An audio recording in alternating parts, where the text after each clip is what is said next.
Saudara-saudari terkasih dalam Kristus, hari ini Rabu 15 Mei 2024 dalam pekan ke-7 Paskah tahun B.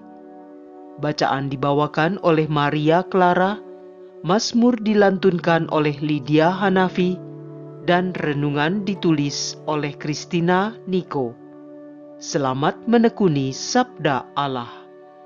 Mari kita semakin mengasihi, semakin peduli, semakin bersaksi.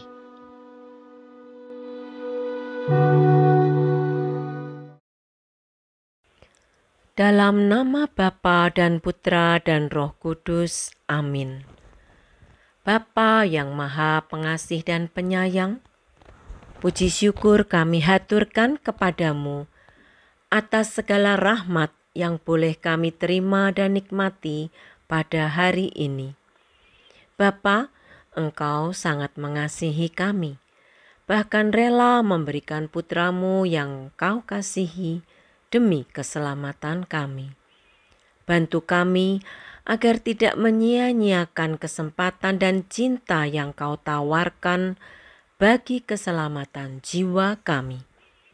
Bantu kami untuk mengatasi segala kelemahan dan kerapuhan kami, agar kami bisa mengalahkan dunia dan tetap berjalan dalam terang kasih-Mu. Kami haturkan doa ini dengan perantaraan Yesus Juru Selamat kami. Amin. Bacaan dari Kisah Para Rasul, bab 20, ayat 28 sampai dengan 38. Dalam perpisahan dengan para panatua jemaat dari Efesus, Paulus berkata, "Jagalah dirimu dan jagalah seluruh kawanan, karena kamulah yang ditetapkan Roh Kudus menjadi penilik untuk menggembalakan jemaat Allah yang diperolehnya dengan darah anaknya sendiri. Aku tahu bahwa sesudah aku pergi, serigala-serigala yang ganas akan masuk ke tengah-tengah kamu dan tidak akan menyayangkan kawanan itu. Bahkan dari antara kamu sendiri akan muncul beberapa orang yang dengan ajaran palsu berusaha menarik murid-murid dari jalan yang benar supaya mengikut mereka.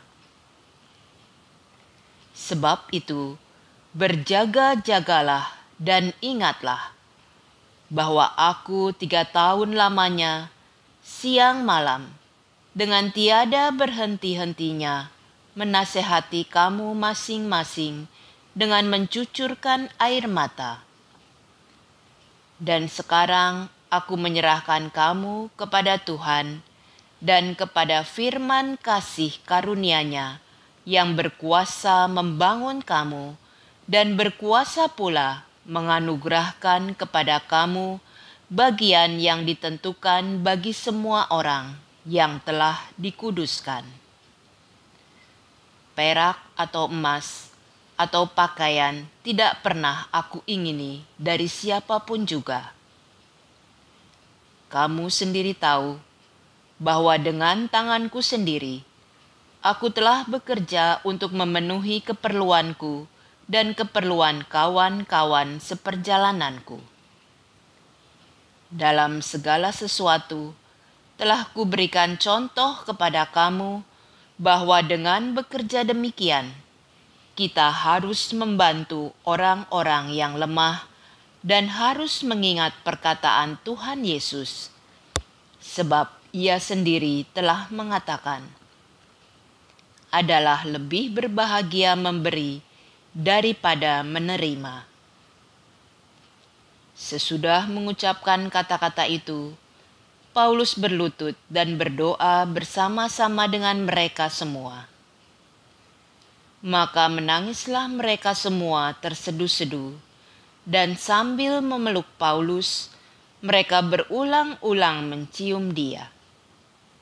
Mereka sangat berduka cita, terlebih-lebih karena Paulus katakan bahwa mereka tidak akan melihat mukanya lagi. Lalu mereka mengantar dia ke kapal. Demikianlah sabda Tuhan.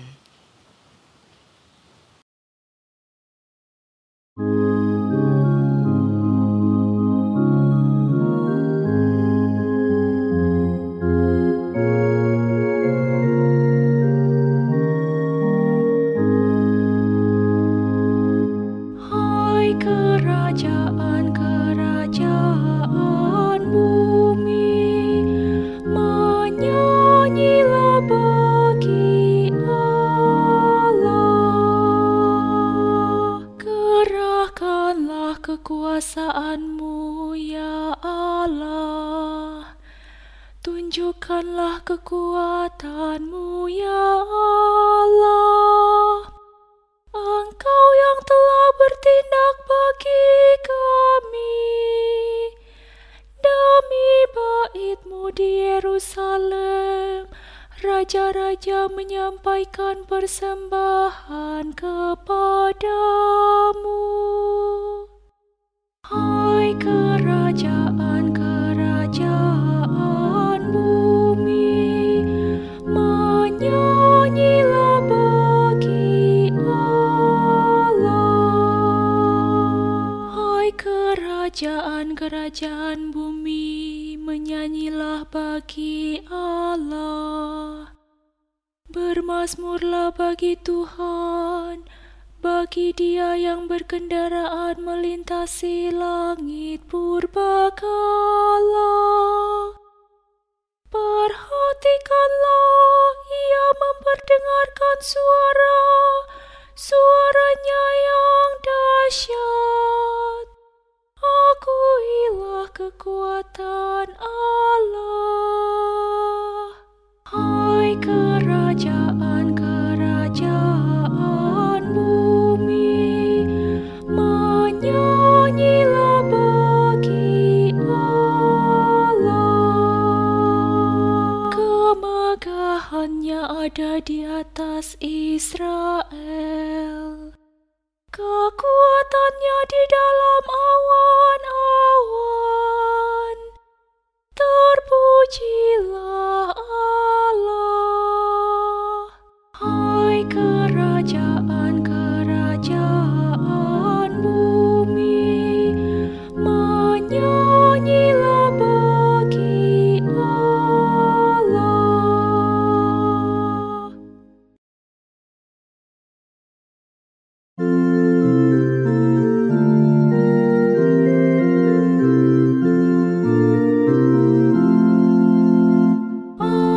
Haleluya, haleluya, haleluya. Firman-Mu ya Tuhan adalah kebenaran. Kuduskanlah kami dalam kebenaran. Haleluya, haleluya, haleluya. Inilah Injil suci menurut Yohanes, bab 17 ayat 11b sampai dengan 19. Dalam perjamuan malam terakhir, Yesus menengadah ke langit dan berdoa bagi semua murid-Nya. Ya Bapa yang kudus, peliharalah mereka dalam nama-Mu, yaitu nama-Mu yang telah Engkau berikan kepadaku, supaya mereka menjadi satu, sama seperti kita. Selama aku bersama mereka, aku memelihara mereka dalam nama-Mu, yaitu nama-Mu yang telah Engkau berikan kepadaku. Aku telah menjaga mereka, dan tidak ada seorang pun dari mereka yang binasa, selain dia yang telah ditentukan untuk binasa, supaya genaplah yang tertulis dalam kitab suci. Tetapi sekarang aku datang kepadamu. Aku mengatakan semuanya ini sementara aku masih ada di dalam dunia, supaya penuhlah sukacitaku di dalam diri mereka. Aku telah memberikan firman-Mu kepada mereka, dan dunia membenci mereka, karena mereka bukan dari dunia, sama seperti aku bukan dari dunia. Aku tidak meminta supaya Engkau mengambil mereka dari dunia, tetapi supaya Engkau melindungi mereka daripada yang jahat. Mereka bukan dari dunia, sama seperti aku bukan dari dunia. Kuduskanlah mereka dalam kebenaran. Firman-Mu adalah kebenaran. Sama seperti Engkau telah mengutus aku ke dalam dunia, demikian pula aku telah mengutus mereka ke dalam dunia. Dan aku menguduskan diriku bagi mereka, supaya mereka pun dikuduskan dalam kebenaran. Demikianlah sabda Tuhan.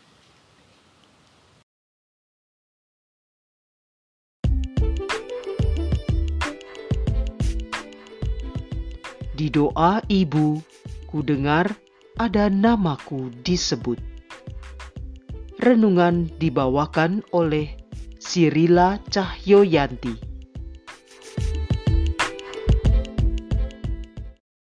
Di doa ibuku, namaku disebut. Di doa ibuku dengar ada namaku disebut.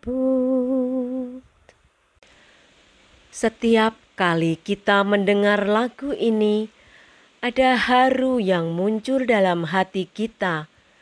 Bagaimana seorang ibu yang setia mendoakan anak-anaknya sepanjang hidupnya. Setiap ibu mengatupkan tangan, ia selalu ingat untuk mendoakan anak-anaknya, terlepas apakah perbuatan anak itu baik atau buruk, berbakti atau tidak. Untayan doa dari mulut seorang ibu selalu menyertai perjalanan hidup anak-anaknya. Dalam bacaan Injil hari ini, kita mendengar seuntai doa Yesus yang indah untuk murid-muridnya. Yesus sangat mengkhawatirkan keadaan para murid sebelum ia meninggalkan mereka untuk kembali ke rumah Bapa. Apa isi doa Yesus itu? Pertama, ia minta kepada Allah Bapa agar memelihara para murid di tengah dunia yang jahat, yang bisa menyesatkan dan membinasakan mereka. Kedua, Yesus minta Bapa untuk menguduskan mereka, yang artinya mendekatkan mereka kepada Allah. Dengan demikian, mereka dibedakan dari dunia yang telah menjauhi Allah. Pengudusan ini juga membawa konsekuensi berupa perutusan para murid di dunia. Ketika Yesus masih hidup di dunia, Yesuslah yang menjaga para murid dari dunia yang jahat. Namun, saat Yesus akan kembali ke surga, ia meninggalkan doa yang teramat indah dan penuh cinta itu bagi para muridnya. Sama seperti para murid, kita yang telah dibaptis dan mengenal Yesus adalah murid-murid Yesus yang masih menjalani pesiarahan di dunia ini. Dunia bukanlah tujuan akhir kita. Dalam banyak hal, begitu banyak kesulitan dan kerumitan yang dihadapi. Bahkan disebutkan dalam Injil bahwa dunia membenci kita karena kita bukan berasal dari dunia. Bisakah dibayangkan kita hidup dalam suatu tempat yang membenci kita? Ini tentu saja bukan untuk menakut-nakuti, melainkan untuk membuat kita waspada dan mawas diri dalam menjalani hidup. Yesus tahu akan hal ini, sehingga ia berdoa secara khusus bagi para murid-Nya. Apakah doa Yesus ribuan tahun yang lalu berlaku bagi kita saat ini? Tentu saja, kita adalah murid-Nya, sehingga doanya akan selalu terus berlaku sepanjang masa.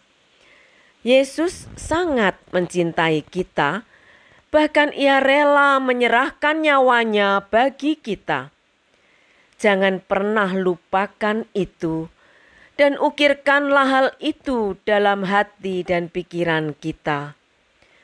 Mungkin lain waktu kita bisa bersenandung lagu tadi dengan mengganti teksnya seperti ini. Di doa Yesusku, namaku disebut. Di doa Yesus ku dengar, ada namaku disebut. Dengan senandung lagu ini, kita ingat bahwa berkat doa Yesus, kita pun diselamatkan.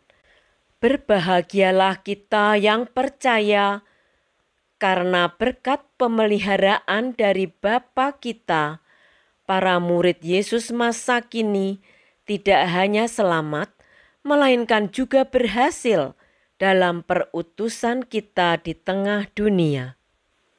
Marilah berdoa.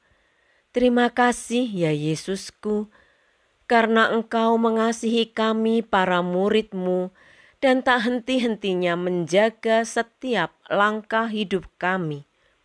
Kami sangat bahagia boleh memiliki seorang sahabat yang setia seperti Engkau. Besar kasih-Mu menyertai hidup kami selalu, sebab Engkaulah Allah Putra yang bersama dengan Allah Bapa dalam persatuan dengan Roh Kudus, Allah yang hidup kini dan sepanjang masa. Dalam nama Bapa dan Putra dan Roh Kudus. Amin.